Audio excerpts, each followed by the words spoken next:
रात का समय था। घड़ी में 10:30 बज रहे थे। नंदा अपने बिस्तर पर बैठी हुई थी। तभी उसे कुछ आहट सुनाई पड़ी। एक साया उसके कमरे में प्रवेश करता है।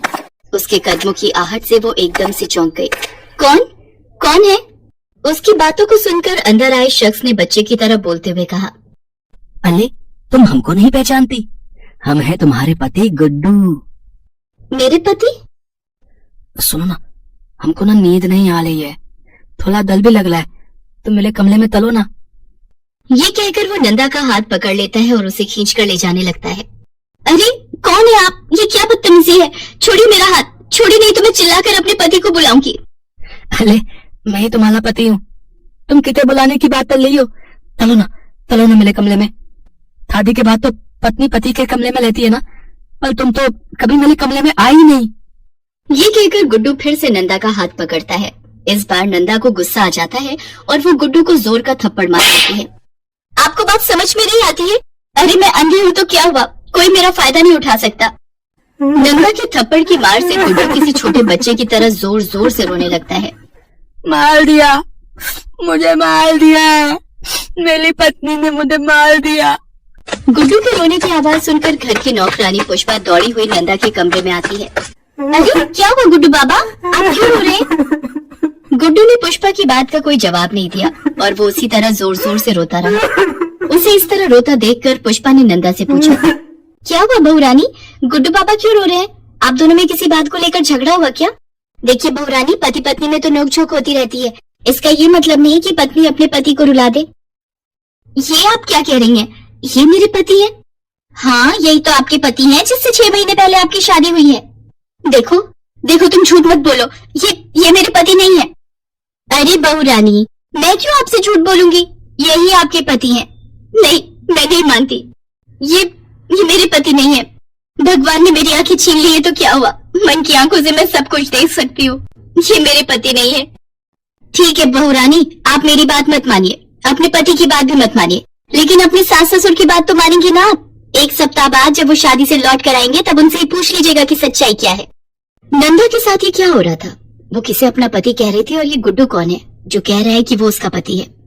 इस बात को जानने के लिए कुछ महीने पहले जाना पड़ेगा। नंदा बहुत ही गरीब घर की अंधी लड़की थी। नंदा के पिता गोपी एक मामूली मजदूर थे और उसकी माँ विमला दूसरों के घर पर झाड़ू पोछे का काम करती थी। एक तो गरीबी की मार, ऊपर से घर में जवान अंधी लड़की। गोपी और विमला इसी चिंता में घुले जा रहे थे। पता नहीं कौन सी किस्मत लिखवा कर आई है नंदा। अरे क्या हो गया भगवान, तेरा मुंह क्यों लटका हुआ है? अब किस्मत फूटी हो तो मुंह तो लटका ही रहेगा ना। तेरी यही बात मुझे समझ नहीं आती। अरे जो कहना है सीधा सीधा कहना।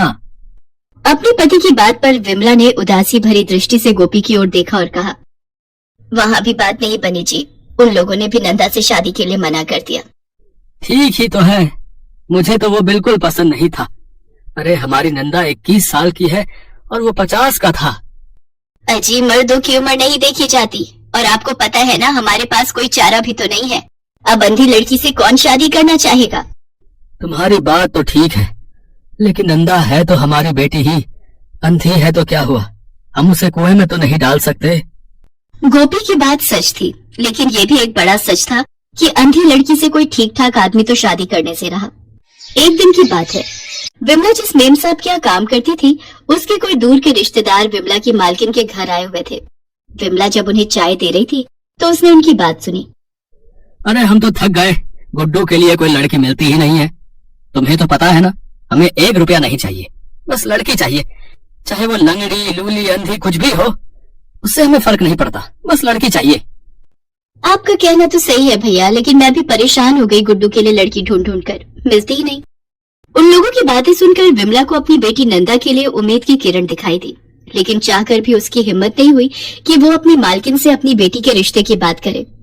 अरे भला नौकर की बेटी मालकिन से ब्याही जाए, ऐसा समाज तो नहीं है अभी हमारा। उस रात उसने अपने पति से ये बात बताई तो।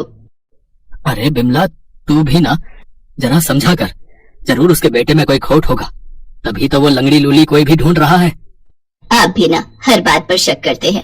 मैं तो इतना जानती हूँ कि बड़े लोगों में, अमीर लोगों में ना तो कोई कमी होती है और ना ही कोई खोट होता है। तो तू क्या चाहती है?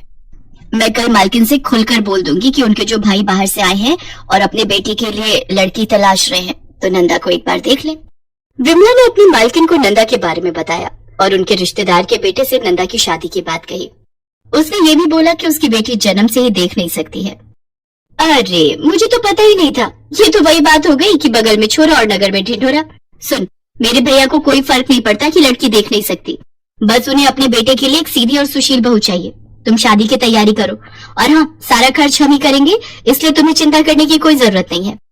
गोपी और विमला को इस बात का जरा भी इल्म नहीं था कि जिस बात को लेकर वे लोग इतना परेशान रहते थे, वो परेशानी एक ही झटके में खत्म हो जाएगी। नंदा की शादी रोशनलाल के बेटे गुड्डू से धूमधाम से हो गई। शादी इतनी आलीशान थी कि विमला और गोपी तो बस आंखें फाड़े हर कुछ निहार रहे थे। सच कहूँ विमला, मुझे नहीं पता था कि हमारी नंदा इतनी अच्छी किस्मत लेकर आई है। इतना बड़ा घर मिलेगा उसे, ये कौन जानता था। नंदा शादी करके अपने ससुराल आ गई। 6 महीने हो गए थे उसे अपने ससुराल आए, और 6 महीने बाद उसकी जिंदगी में ऐसा तूफान आएगा उसे पता नहीं था। पुष्पा के लाख कहने के बाद कि गुड्डू उसका पति है, उसने उसकी बात नहीं मानी। 1 सप्ताह बाद की बात है, रात का समय था। तभी नंदा के कमरे में किसी के आने की आहट हुई। अरे आप आ गए, आप कहाँ चले गए थे?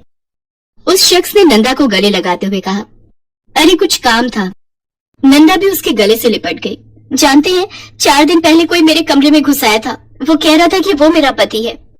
नंदा उस शख्स से बात कर रही थी, तभी पुष्पा नंदा के कमरे में आई और उसने देखा कि नंदा अपने ससुर की बाहों में है। मालिक आप? पुष्पा तुम? अरे वो जरा बहू से कुछ बात करनी थी, इसीलिए मैं यहाँ आया था। बहू? वो शख्स रोशनलाल था, नंदा का ससुर। असल में रोशनलाल का बेटा गुड्डू मंदबुद्धि था। रोशनलाल काफी पैसे वाला था, लेकिन उसकी पैसे और प्रॉपर्टी उसके बाद कौन संभालता, क्योंकि उसका बेटा तो दिमाग से पैदल था। रोशनलाल ने उसकी शादी करने की बहुत कोशिश की, लेकिन वो हो नहीं सकी। इस बीच नंदा की माँ से रोशनलाल की मुलाकात हुई और नंदा की शादी गुड्डू से हो गई। मालती, गुड्डू की शादी तो हमने कर दी, लेकिन हम जानते हैं कि गुड्डू हमारा वंश नहीं चला पाएगा। हमारी इतनी संपत्ति हमारे बाद बर्बाद ना हो जाए, इसलिए हमें ही इसे संभालने वाला लाना होगा। दुनिया की नजर में ये गुड्डू की सुहागरात होगी, लेकिन नंदा के साथ सोऊंगा मैं। पुष्पा को अब सारी सच्चाई का पता लग गया था, और उसे ये भी पता लग गया था कि आखिर उसे रोज क्यों नंदा बार बार मना कर रही थी कि गुड्डू उसका पति नहीं है। असल में गुड्डू की आड़ में रोशनलाल नंदा के सम्मान के साथ खेल रहा था। मुझे घिन आ रही है, सच में मुझे घिन आ रही है। ऐसे लोग भी होते हैं दुनिया में। नंदा तो बेचारी अंधी है, उसे क्या पता, लेकिन ये आंख वाले लोग, छी। पुष्पा ने ठान लिया कि वो नंदा को इस नरक से बाहर निकालेगी। वो उसी रात पुलिस थाने गई और उसने रोशनलाल की सच्चाई पुलिस को बता दी। पुलिस इंस्पेक्टर रानी को यह सब सुनकर बहुत आश्चर्य हुआ। वो रोशनलाल के घर पहुंची और उसे गिरफ्तार कर लिया। अरे आपको शर्म नहीं आती? लोग कहते हैं कि आपका बेटा मंदबुद्धि है, लेकिन मंदबुद्धि तो आप हैं। आपने एक अंधी लड़की के सम्मान को हर दिन अपने पैरों तले कुचला, वो भी इसलिए क्योंकि आपको अपनी प्रॉपर्टी का कोई वारिस चाहिए था। आप जैसे लोग समाज में रहने के लायक ही नहीं है। रोशनलाल को जेल ले जाया गया, उस पर मुकदमा चल रहा है।